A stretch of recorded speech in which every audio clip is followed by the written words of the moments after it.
Yes, it is the Champagne Rugby Podcast, back for another week. Now brought to you by Max Raft, the number one performing fully insulated slab in New Zealand. Don't build your new home without it, you big dumb idiot. And today we're joined by G Lane, Chiefs Mana enthusiast. And Lane, what a weekend. Yep. Super round in Melbourne. All the Super Rugby teams putting on their new jerseys and dusting the sweat off their forehead at Amy Park, and I feel like you must have had an enjoyable weekend. Yeah, look, let's park the Super Weekend up in itself, you know, the whole idea of the Super Weekend. Another great weekend of rugby, and I've said this to people, but I'm not being paid to say it, because I think the first round was awesome. I enjoyed watching it, high-scoring games, no TMO interruptions, or minimal anyway, and I thought, oh, maybe, and then this weekend, doubled down. Yeah. Doubled down. Lots of tries, great flowing games, referees using their common sense in terms of any sort of collisions, accidental collisions, hardly any TMO interference except for foul play, which I'm totally cool with.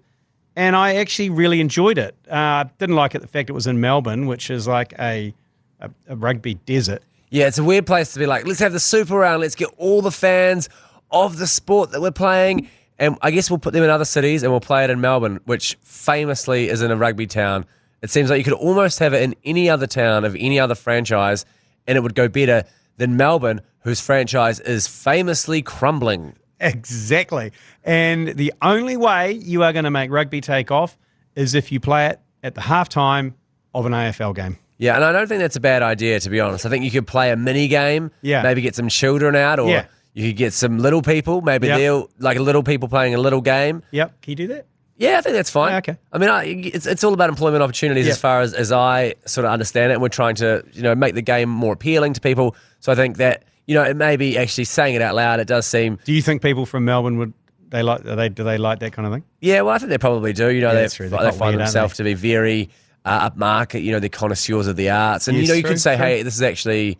It's an artist. It's art. Yeah. I'm doing an artwork right now. This is an installation. Yeah, I do feel like this is vaguely going to get me cancelled, so we might move right along. You can't cancel the willing, Tony Lyall. Yeah, you can't cancel the willing. Oh, how sweet would it be to be cancelled these days? Yeah, I can go be a builder. Yeah. I can go finally get a proper employment, settle down. You'll always be employed at the ACC, okay? Well, that's lovely. It's uncancelable. Well... kind of like if you're Lee Hart and you're operating some sort of rogue Twitter handle which has been hacked, then potentially not. Oh. Well, that's good stuff. And we'll park that one. I imagine a few people will be furiously Googling, trying to get to the bottom of that one. But it was a good weekend, and it was noticeable that there was, again, that style of play that all the teams were playing. There wasn't getting blown up every 5 seconds. There was a few more this weekend of the old overlord coming in and saying, yeah, g'day, mate. Can you check this? Clear. So, and then talking him through. I think once that guy has his mind made up that something's going to happen, it's still inevitable. There's nothing the ref can do to talk him out of it.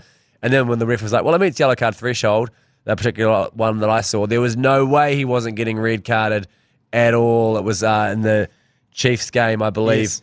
He was getting red carded from the second the TMO said, I've seen some foul play here. Yeah. And the ref himself was like, oh, it's yellow card. And then the TMO was like, ha, ha, ha. I'm going to devastate this guy with a red card, because that's what I always thought. Yeah, well, to be fair, that Chiefs game, it probably did deserve a red card. It was a straight Liverpool kiss. Yeah, head to head. Head to head. Mind you, I do feel sorry sometimes for he's quite a tall prop. Is it Jared Prophet? He's quite a tall prop, and the guy ran into him with his head down, and they said, he's come into the tackle upright, and I was like, he had nowhere to go. Yeah, but it was direct contact. He was a little bit all at sea. Like some would say, he was a lost prophet. To be honest, like he did there. And again, don't Google it.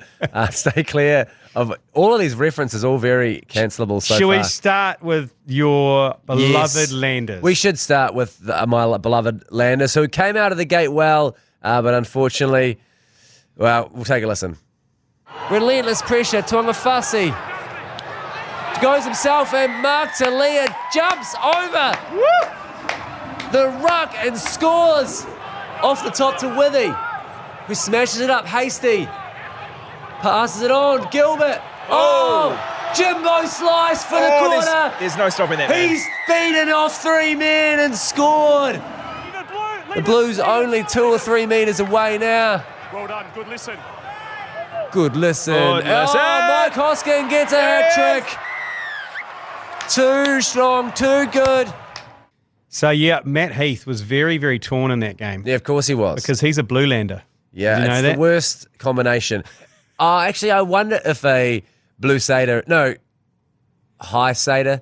No, Blue Satyr for me is the most offensive one, someone who likes the Blues and the Crusaders. This is the South Island thing, isn't it? Yeah, it really is. Yeah. It's the mainlander and me coming out. But, yeah, it was a tough one. I thought the Highlanders played really well. And let's not forget, the Highlanders have a team of no names and nobodies. No one down there is thinking, Reece Patchell's going to light the competition alight. John O'Pryor, old Hugh Renton is going to be the superstar of the team. But they've got these men together and they bloody look good. I think John O'Pryor is going to play for the All Blacks. I agree. I think he is a big, angry unit, and we need big, angry, hardworking units like him.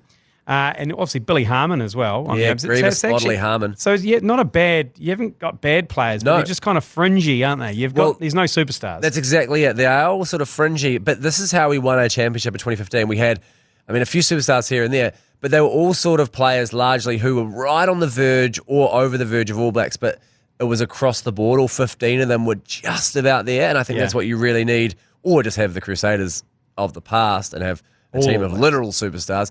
But yeah, it's getting that way. Where everywhere you look, and even guys like Jonah Nardiki on the wing I thought he was looking excellent. Every time he got the ball, it was a little bit spicy. And there's Jimbo Slice, Tamosi Tavatava again, just Gilbert Grape, big rig. Oh yeah, he is a 12-year-old boy out there. But then you got Ethan de Groot up the front though, so you've got a genuine All Black up the front, All Black star up the front as well. And he's the one dropping the ball cold, which I found very annoying at the time. I was swearing a little bit.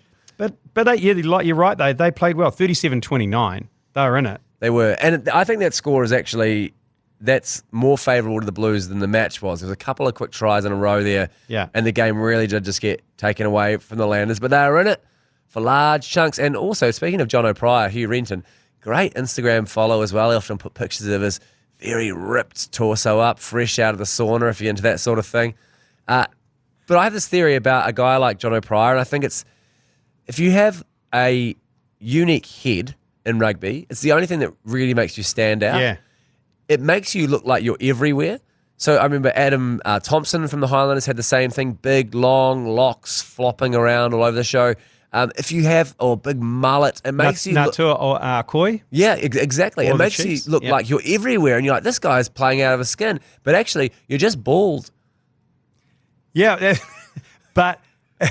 It's a big-ass bald head. It is. There's a lot of bald players playing rugby, but that's a big-ass bald head. It's huge, and I do think he's great. I'm not trying to undercut the work he does out there. I think he should hopefully see him this year in the conversation. There's those other players who you kind of forget about. Luke Jacobson. Yeah, Fina for the Chiefs as well. Yeah, Mike Hoskins-Satutu. And Hoskins-Satutu didn't have a field day out there. Yeah. 3 tries. He was pulling out gang signs after he scored them. I think he held up 3 and held it to his face. And then I saw one of the Ioane brothers posted that, and sort of, I guess almost in a mocking way to what I took it as the All Black selectors of last year who didn't pick him. Yeah, right. I think he was saying 3 for the haters, and I think that was the caption. I thought I don't mind that from a All Black incumbent, just throwing shade at his former employers for not picking his friend in the team. They're all gone now, so he's quite safe in that. 3 for the haters. I love that. No one hates Mike Hoskins-Satutu. He's a great guy. Evidently, Fozzie Bear hated him because he'd never picked him. True. Speaking of your haircuts, you got Renton with the bald head. Mm-hmm. The yin and the yang, you got Folau Fakatava with some sort of noodle situation. Very 2-minute noodly on top of the noggin. Him and Putty Parkinson went halves in a box of Pantene Pro V, ran that through the hair. And I'm unfamiliar with much hair at all, especially Polynesian hair, very ringlets. And I'm not sure if they've run a gel through it as well to make it into those loose Justin Timberlake style curls, but it's growing on me. Yeah, I agree. And speaking of people who let you down dropping the ball, it was a front swath of the line. of them. Shooter Stevenson for the Chiefs, my beloved Chiefs, on Sunday afternoon.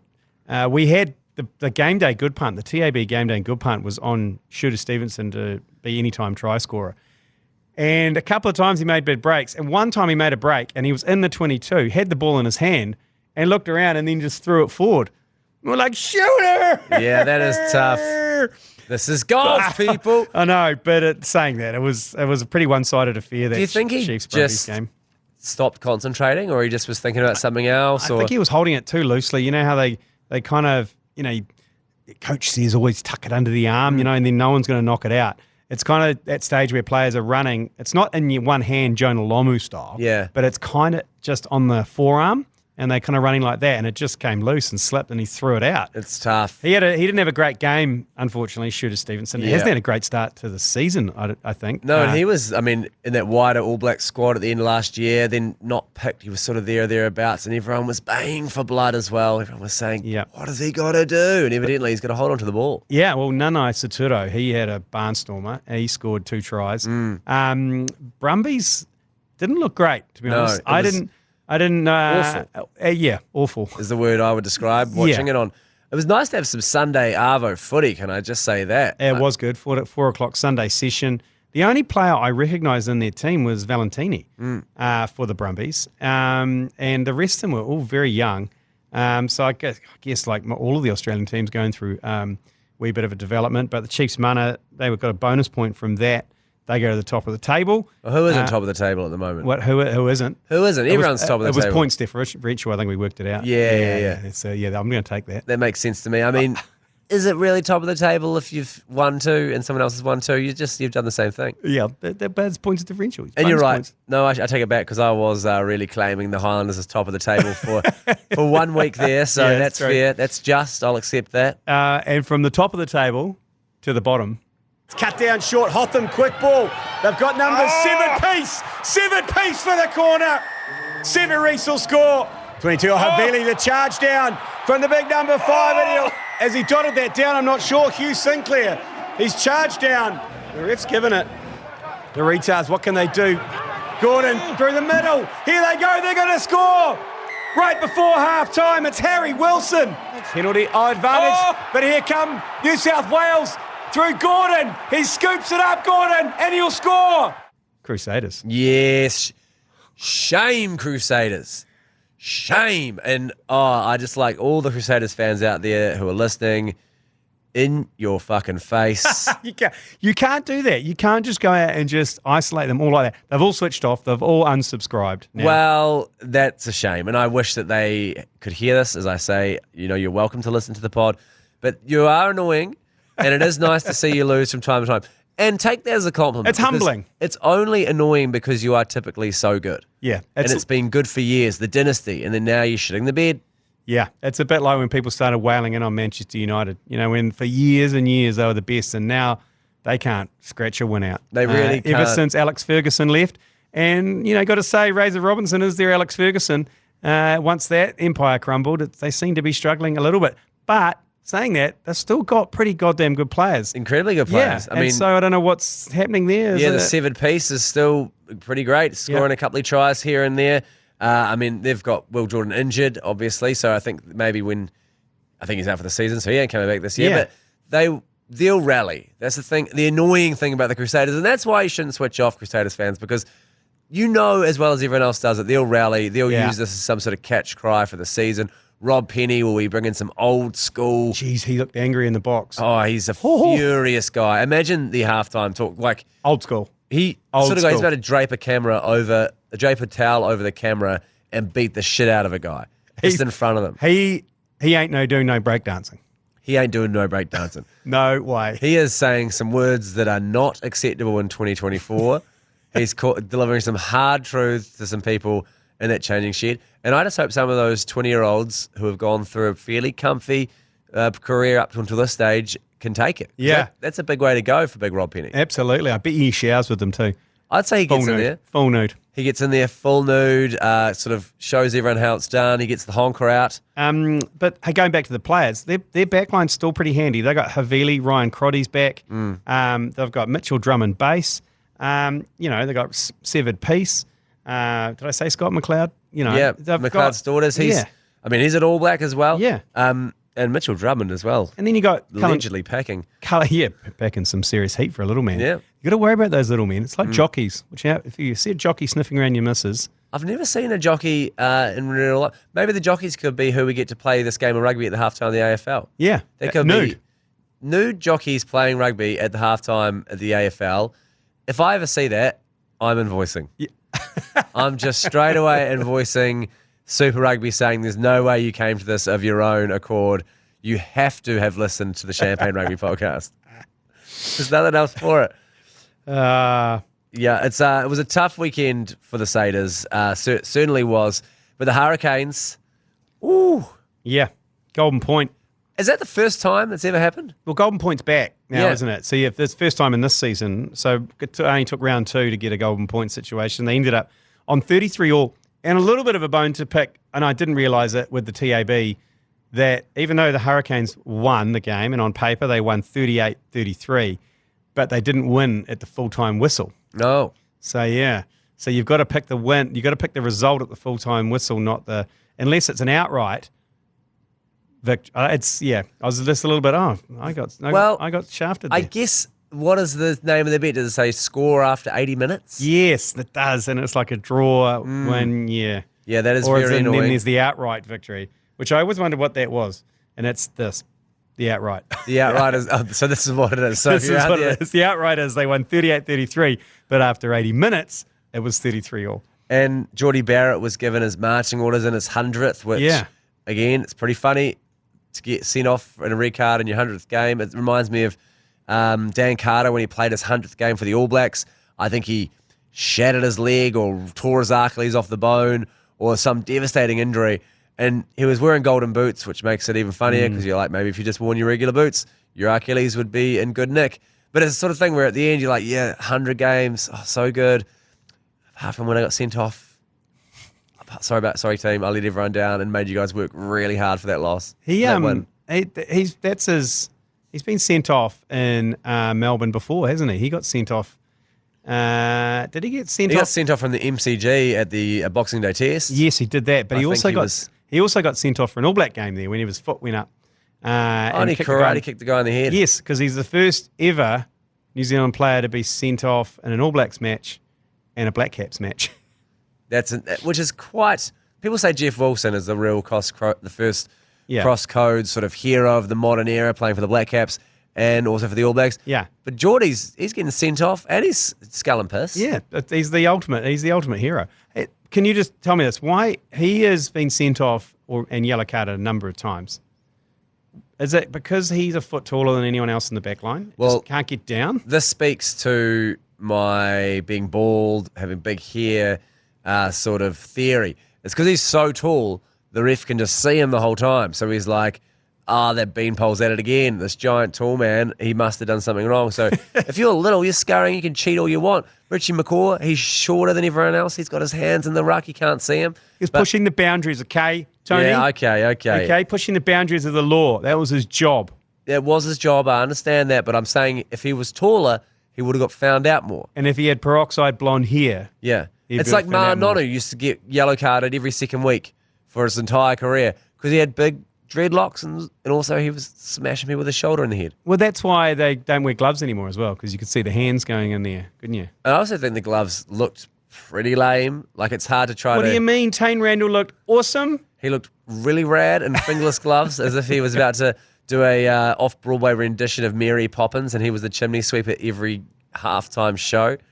They really did just disappear, didn't they? The gloves? Well, I think it peaked when who's the halfback who went out with the porn stars for the Byron Chiefs? Callagher? Yeah, I think when he started wearing it, that was when the tipping point and everyone went, ew. Well, I mean, they still wear gloves in the NFL. They wear full, like golfing gloves on both hands. And I wonder if that against the law of rugby union. I don't know. I think because NFL, they play in like -10. So they're just cold. They're just cold. Yeah, and it was way of, yeah. I wonder, because they also wear in the NFL skin-tight bottoms. They have almost like Lycra pants.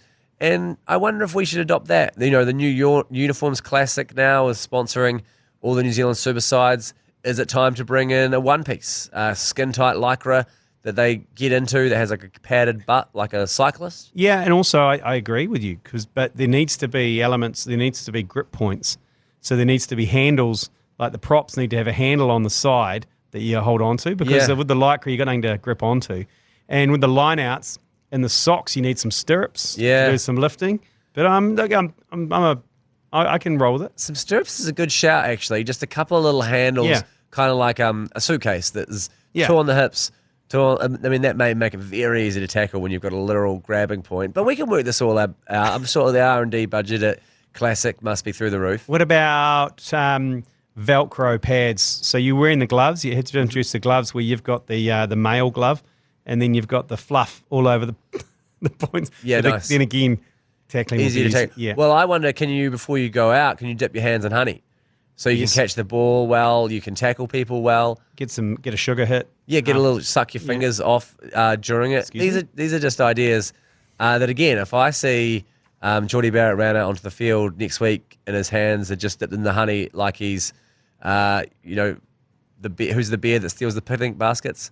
Pooh Bear? No, the bear who steals the... Yogi. Yogi Bear, if he's got sticky hands like Yogi Bear, again, I will be invoicing, and that would have been smoother had I not forgotten who Yogi Bear was. But in my defense, I haven't thought about Yogi Bear in about 40 years. Oh, come on. You must have seen the Yogi Bear, the movie, filmed in New Zealand. No, I haven't, but I do believe I heard a interview with the actor whose name escapes me. Maybe it's TJ Miller. And he said it was the single worst experience he's ever had professionally. He had never read the script before he came out here to film it. And then when he got here and he read it, he was like, I can't believe I'm here. I hated it. And he basically just stayed in his room and sniffed aerosol cans the entire time and got wasted. That's what I mean. Most of it was based out of kind of the Wanganui area, so I'm not surprised. Yeah, tape, like VHS cleaner spray he was addicted to at the time. Oh, like the GBH. Yeah, so he was just whipping that back. And GHB, is it? I don't know. No, I think that's what you straighten your hair with. No, that's the GHDs. Oh. And then there's Grievous Bodily and GHB. Yeah. Anyway. Grievous Bodily Harmon. That's beautiful. Billy Harmon. He's one of those guys as well, just to segue back to rugby very smoothly. Talking about fringe All Blacks, I feel he's one of those players who, almost like Jordan Tafua, who's right there, but they maybe will never get a shot unless the right people are unavailable for whatever reason. And if he gets a crack, he could almost just stay there forever like Matt Todd and be like, I can always be the backup. He's so solid. He's all over the show. He could also probably go overseas and play for some other international team after 3 years quite easily. I think he's bloody good. But like Tom Christie, though, isn't it? He's always been on the fringes. Yeah, he is a freaky looking guy, Tom Christie. Yeah, I like his style. It's a bit Gooniesque, but he's a good player. He is a good player. Hey, you guys. I think he's got the opposite of what Sam Gilbert from the Highlanders has. Sam Gilbert, he looks like he's 12 years old, but he's obviously older. And Tom Christie is about 12 years old, but he looks like he's 58. He's just, and this is coming from someone, I mean, I'm no oil painting, but I mean, good grief. It's when you have your head smashed in the dark rucks for your entire career since you're 12. Yes. And you are also naturally sort of balding. You do become sort of a goblin. Yeah. No. I think he's married to Dwayne Monkley's daughter. Oh. So they would have some great kids. Well, they really will. There must be some athletes there. Yeah. Dwayne Monk. Is he eligible for the Dwayne Monkley medal? Is that? Oh, I don't know. Is it a bit nepotism now? He I feel like he won't be able to win it. If he wins it, it'll be pretty dicey. I will have to say that. But the Blues, we'll go back to that first game because I thought the Blues beating the Landers, are they now the team to beat in this competition? They're stacked with All Blacks. The Crusaders aren't firing. The Chiefs, I mean, they are looking good as well. But do you think it's the Blues and the Chiefs who at this early stages are the favourites? Yeah, I reckon. I think Chiefs mana, because I'm massively biased, but I do like the look of the Blues. They have got so many good players. Mm-hmm. But over the last couple of years, they've just struggled to click. And Vern Cotter apparently is doing a pretty good job getting their kind of discipline right, getting their processes right, just to throw in a assistant coach bingo. Assistant coach bingo in here. Yeah, but I hope they do, because when Blues rugby is strong, usually kind of All Blacks rugby is pretty strong. But well, you say that, and in my experience, it almost hasn't mattered. I feel like the All Blacks have been strong for the last decade, and the Blues have sucked. Yeah, well, have we been all right in the last decade? We haven't won a World Cup. Oh, shit. 2015. Oh, just sneaking one in there. Maybe just but farted. I see just your point. farted one in there. I don't know. I see your point. Good for the game too. You're in a city of 1.2 bisquillion million people. We need a team that's kicking ass. I 100% agree with you.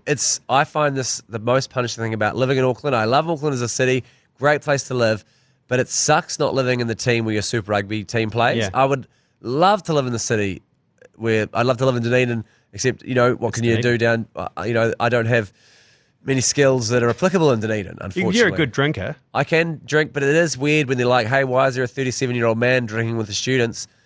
Obviously, he's a sex pest. Yeah, well, that sort of is the only obvious sort of correlation. Well, there's people unwilling to let the Scarfy dream die, and sometimes you just have to go, all right. He's my tutor. Yeah, exactly. You've got to leave it up to the students. They come through, they have their time.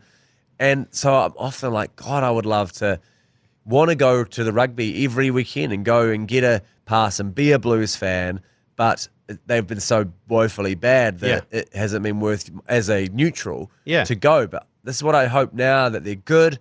And, I'm not saying I only support teams when they're good, because, I'm a Highlander supporter, but it helps when you're watching a team that isn't your team. Yeah, totally. Good. Yeah, totally. I mean, you would go along and watch because you want to watch a good team play. I would. Even though you didn't support them. No, and yeah, exactly. And the Highlanders, they only play up here once a year, and it's always some weekend when I've got prior commitments almost every single year.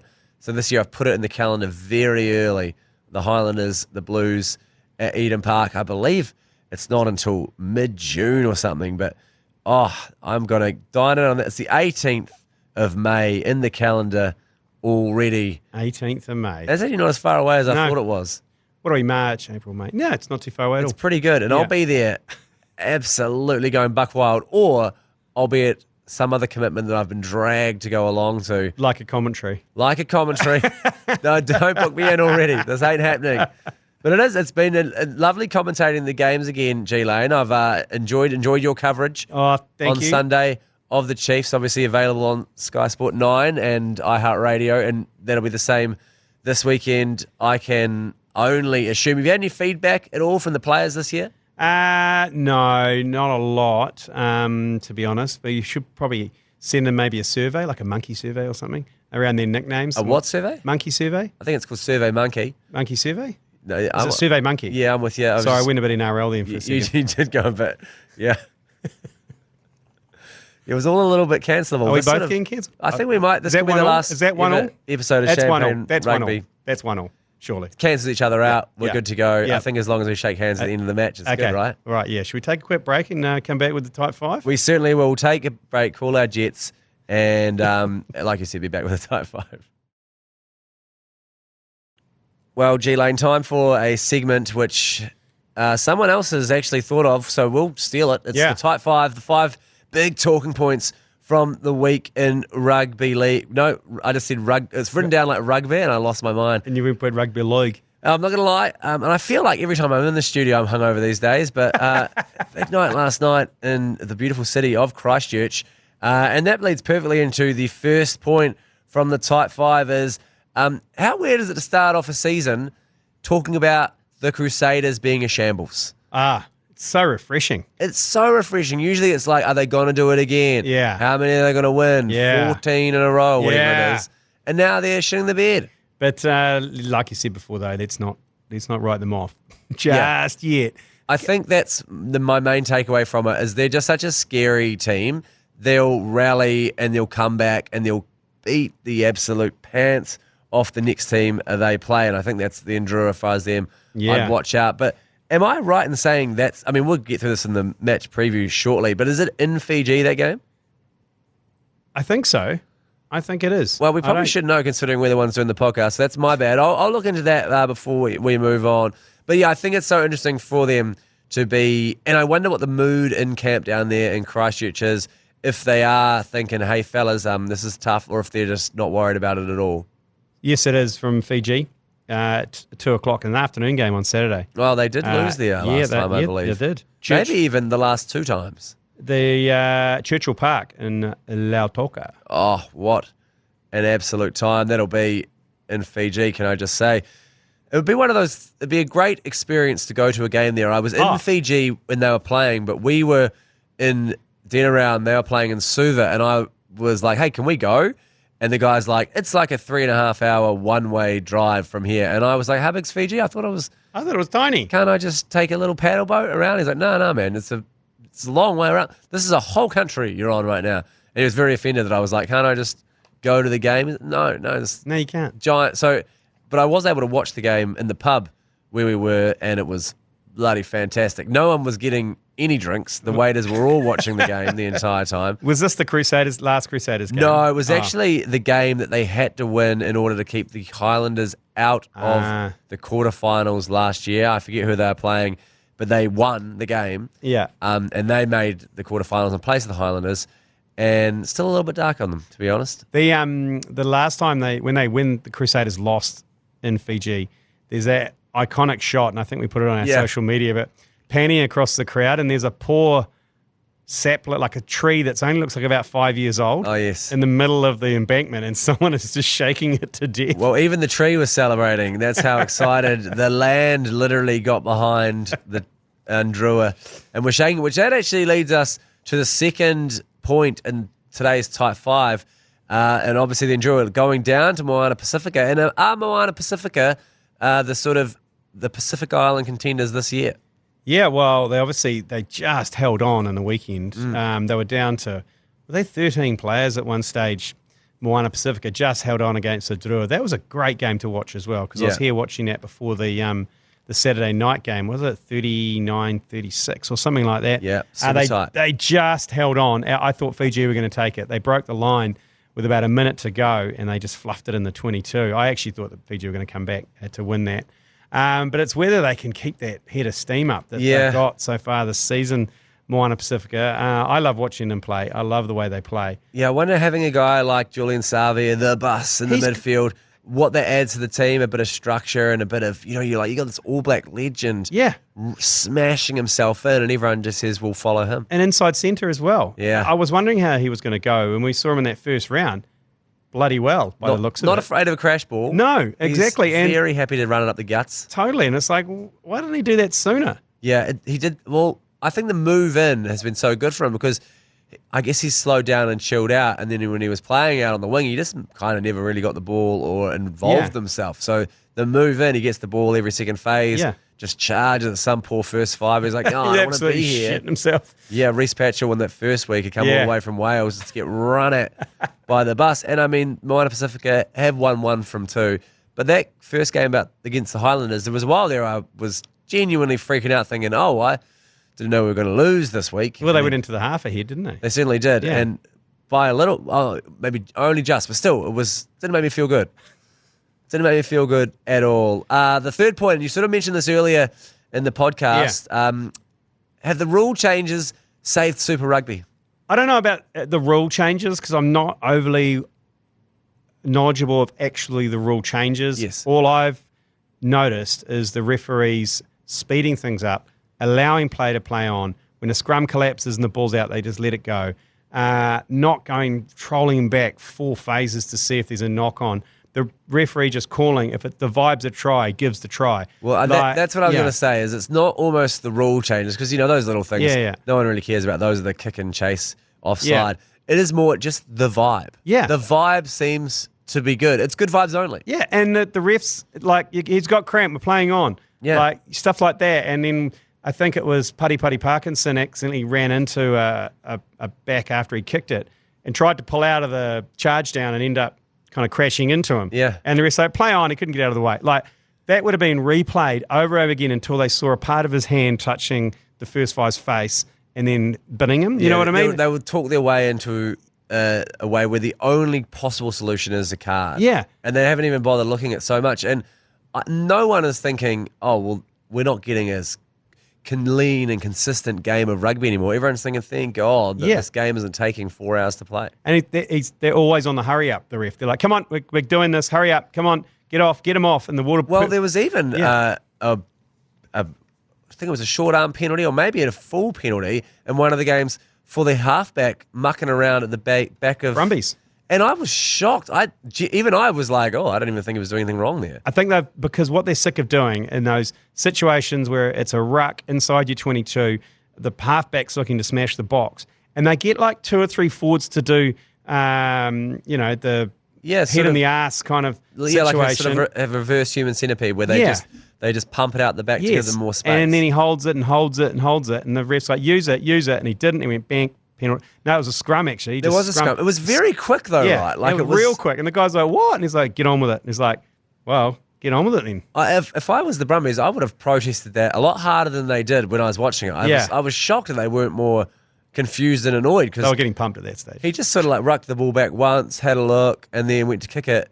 And he did kick it in the end, but the ref had blown the whistle earlier. Bring it on, I say. Yeah, bring it on. I think they can also, and he warned Mackenzie as well. He said, "You are right on the limit of your time taken for these kicks." Just letting you know. Well, it is funny to think that has been a rule for years and years. The 1-2 warning or whatever it is, and I've never seen it in my life. I don't think can't think of any situation where the ref has actually said, "Nah, too long." Yeah. And then this weekend you see it, and it's the amount of time that almost every single ruck at the whole World Cup took. Yeah, it's good. Speeding up the game. I like it. We're into. I believe you had a point to add to the type 5. I do. Well, it's type 5, and we're into 3, so I can give you a 4th. And that is Sky have officially dropped grassroots rugby coverage, and that used to cover. So basically, they ditched high school rugby because there was all sorts of little issues going on there around schools poaching and using it for marketing and players using it for marketing. Yeah. But now they're getting rid of all of it. So none of your grassroots club rugby, none of that carrying on. So the real shame mainfreight is rugby's gone. Seeing those, like, you'd see the incredible games of like East Coast Ngāti Porou, and it would show you the sideline, and there'd be a bunch of fellas sitting around on horseback having a beer, watching the game. Like, that is quintessential rugby, and I think that's what we'll really miss with the loss of this. Obviously, as well, and the chance for some club battlers to see themselves on tally. That sort of thing, it makes it a bit more special, but they will still show lower level Heartland provincial games. So I think you might still see a bit of East Coast Ngāti Porou, yeah, but it's kind of like there was a lot, and I used to love watching it because it would be like some real battling club rugby from the West Coast, and it was fucking awesome. Yeah, it'd be Central versus Harlequins and Blenheim, and you'd get to see another McDonald charging through the middle there. So main freight rugby's gone. Old Ian Jones has come in, and he's a bit upset about it.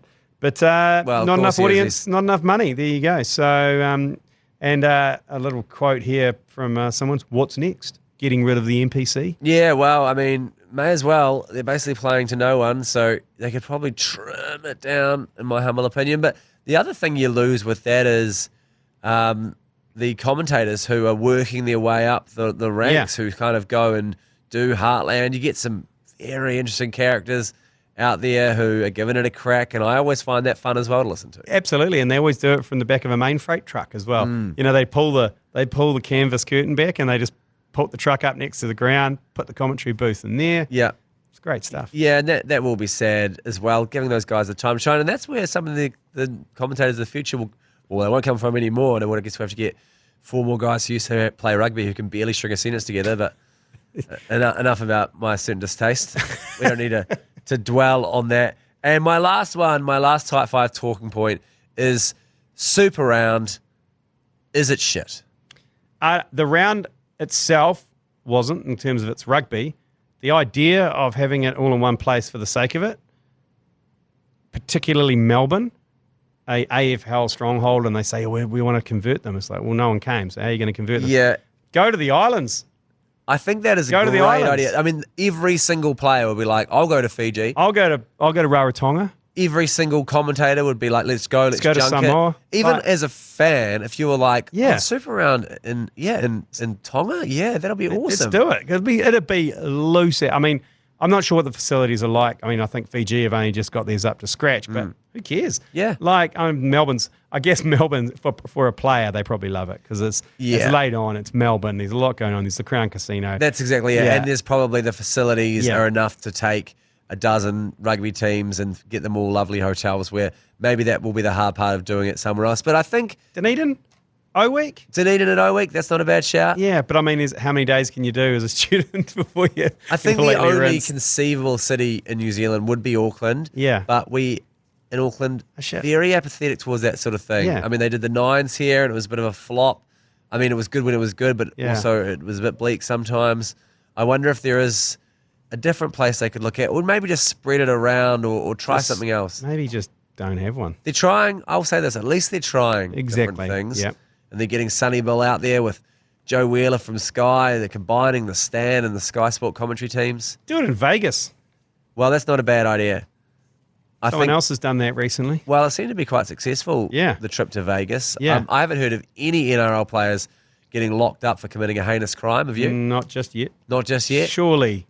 The rumours will come out, I would imagine. Yeah. But I'm sure we'll get fed up on that one nice and soon. We'll take another quick break and be back very shortly with the matchups from this coming weekend.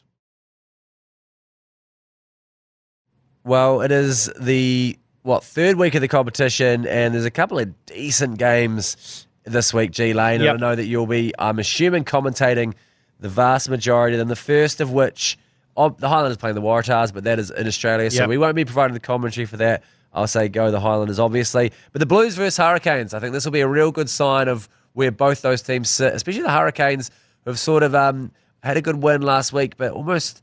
Actually, they've been looking pretty bloody good, to be honest. So it'll be interesting to see where they stack up against the Blues. Yeah. This will be a real test for the Canes up against the Blues. I'm picking that the Blues will probably they're not going to be out without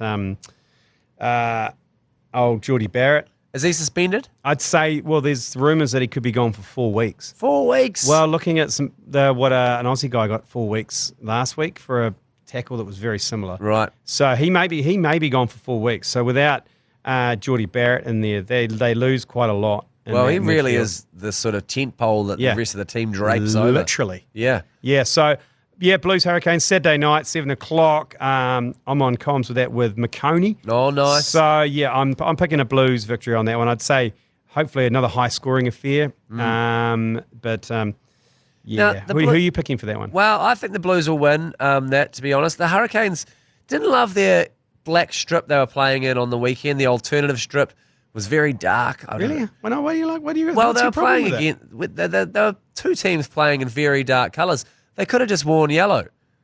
I think they were playing a team in red, and their colour is yellow, which is, I would say, almost the opposite of red. And instead, they were like, "Well, let's go with a dark black." So I'm not very good with colours. I'm a colourblind man. I'm there thinking, who the bloody hell is who? What's going on here? I don't know.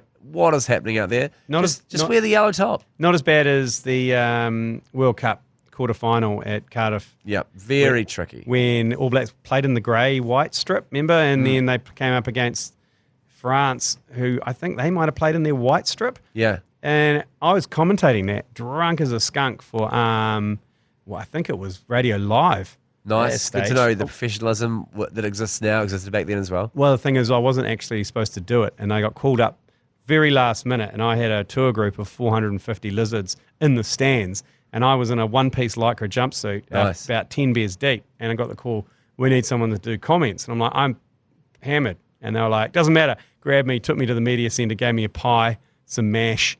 Were you still in your one-piece? Yeah. What, surrounded by people in suits doing formal commentary? Yes, it was one of the funniest things you've ever seen. That is great. And I had to, they wouldn't let me walk along the rows because in World Cups, you don't have a commentary room. No one has a room, I think, apart from maybe the World Feed guys. Everyone just sits in the stands. Yeah. And so you're out in the open, you just got your headset on and you go for it. So they wouldn't, no one would, because I was so late, no one would let me walk along behind them because they were all set. So I had to go and climb up over the tables in my Lycra one piece. It was Kevin Sinnott who was doing the commentary for Radio Live. And they were okay with you clambering over the desks in a Lycra one piece while the game was underway? Let's just say I'm glad that was the last game that they commentated because obviously we got knocked out. Yeah. But no one was okay with it. Trust me. Apart from a couple of French guys who were taking photos of me, they thought it was hilarious. But I would have taken a photo. The New Zealand contingent, not so much. And that's their fault for not being organised and having a colour commentator on hand. What happened to the other guy? Did he?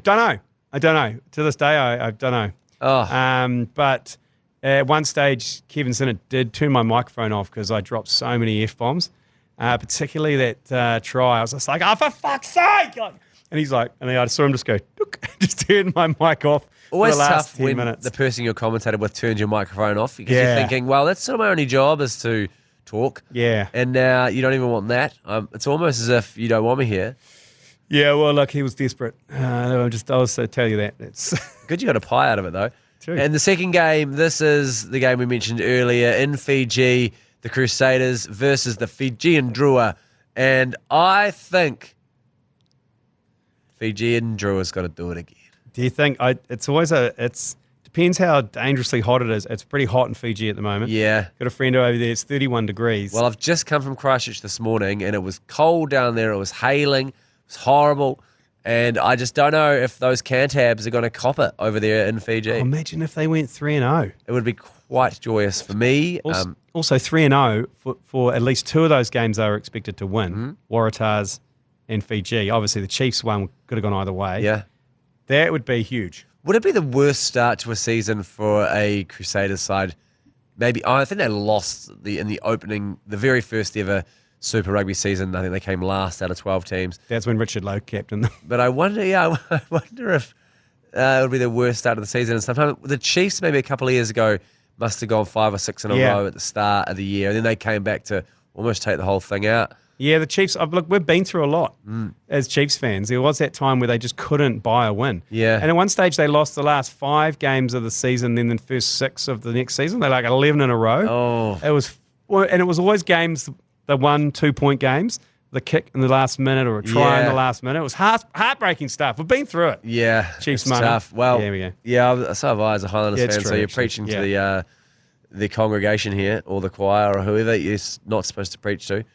But yeah, I think I would like the Fijian Enduro to win, but I think the Crusaders will come through. I think they're going to turn it around. They'll have to. And Rob they're Penny going to will rally. be so angry. Yeah, he's probably done something horrific this week at training. It'll be just making them run ragged, down and ups. Hemi Muller's just going apeshit at training. And I think they'll go, we've made Dad very angry. We've got to start performing here. Saying that made Dad angry. We're about to head over to a sauna. Yeah. And remember, they're not going to get these breaks every 20 minutes like they do in pre-season. That's true. what happened last time. They melted They last did. time they were there. I can remember the interview with Dog Roll at the end. Dog Roll looked absolutely rinsed. Yeah. And I guess it is start of the season as well. They've only 2 games in proper. Maybe the fitness isn't quite there. Yeah. Maybe they haven't got quite up to scratch to get where they need to be. But again, it's the Crusaders, so I never say never. But you know what? Bugger it. I say they're going to win. I say Fiji's going to win that one. There, I said it. I said it out loud. So what do you got? What's the TAB good punt for this weekend? The TAB game day good punt, it actually goes completely against what I just said. This is the Crusaders to win just outright, and that's paying $1.47, combined with the Blues to beat the Hurricanes, and rounding out, this is the Chiefs versus the Reds, and this is the team to score the first try, being the Chiefs. And remember, you can head to the TAB website, tab.co.nz, or download the TAB app to check out all the rugby union promos and boosted odds market. I think that's a pretty safe bet. So That's the three-way multi? 3-0 multi, only netting us back $250 out of the $100 bonus bets from TAB. But, if you want to build an empire, you got to start with a single brick. Yep, absolutely. That'll get the pot up to close to $600-700. Yeah, That's quite good. And we very often on this podcast will put some outlandish game day go punts on that very rarely come in. When they do come in, it's great, but it is only once or twice a season, so we've just gone for a bit of a more conservative one here. I mean, betting on the Crusaders, the Blues, and the Chiefs to score the first try against the Reds, it almost seems like, I think that's safe. Yeah, I'd hope so. My only bit of concern about that 3-way multi is a Reds penalty. That could be it's very often how that works. Very often the home team gets a penalty. I think it's the most common first point scoring is a home team penalty. Yeah. They get a rush of blood supported by their home fans. Yeah, get on the board, points on the board against top of the table. And the ref looks to exert himself over the team as well. So he's like, I'm going to ping you. I'm going to bloody ping you. The kicker's like, I'm going to stretch my leg. Yeah, everyone understands how it works. Does he have pingers? Well, I wonder what the recreational drug of choice of players is these days. I was led to believe that cocaine sort of goes through the system pretty fast. Does it? Yeah, that's why all the players love it, because you can basically take it, do a workout the next day, and it's untraceable. Whereas if they were to smoke a fat doobie, they would show up. I don't think the doobie's not on the band, is it? Is it not banned, more frowned upon? It's just frowned upon, I think. I don't think it's on the band. Well, Because certainly if you can not perform, performance enhancing. Yeah. if you can still perform on the whakamanas. I think that would be also interesting. Maybe the jockeys at halftime at the AFL game who are playing rugby nude should also be massively stoned. And I think that is enough to get anyone interested in the beautiful game of rugby union. And if that isn't, then what is? Or the other way. It could put them off for life. It could. They could go, what are these naked freaks out there doing, wandering around, just completely lost, disassociating aggressively as they have bad trips? I think the drug of choice, is it the old school sleeping pills and Red Bull energy drinks? Yeah, they're still doing that? I don't know. Pills? I don't know. I've never dabbled time. myself in the old sleeping pills and Red Bull, but it seems to be a real hit. Yeah, it had its time, the Israel Dag, kind of Corey Jane time, 2011 Rugby World Cup. Yeah, time, I love both those fellas, great guys, but I still do love how they kind of stick to their story of we didn't do it on purpose, that they were like, yeah, I took a sleeping pill and then went to go to bed. And ended up in a Takapuna bar. And I understand you can get out of control, but I mean, I feel like you knew what was going on. And I think they've taken responsibility. I'm not trying to heap more blame on them. They obviously feel super guilty about it. I don't know. I've heard Izzy tell that story a number of times, and it gets funnier each time. It does get funner. Yeah. I think the bad part's gone now. Yeah. And because he obviously played the house down the following week out there and covered himself in glory and etched his name into the record books and ultimately the World Cup. So I guess the moral of the story is, and the thing that we want to let every listener know is every now and again doing recreational drugs will improve your life immeasurably. So take that. Temporarily. Temporarily, it's true. There is an end point to that. But thanks for listening. Every week we'll be back again next week, and hopefully we'll have some more cash to add to that TAB kitty. G Lane, thank you very much for joining us. And go the Mighty Highlanders.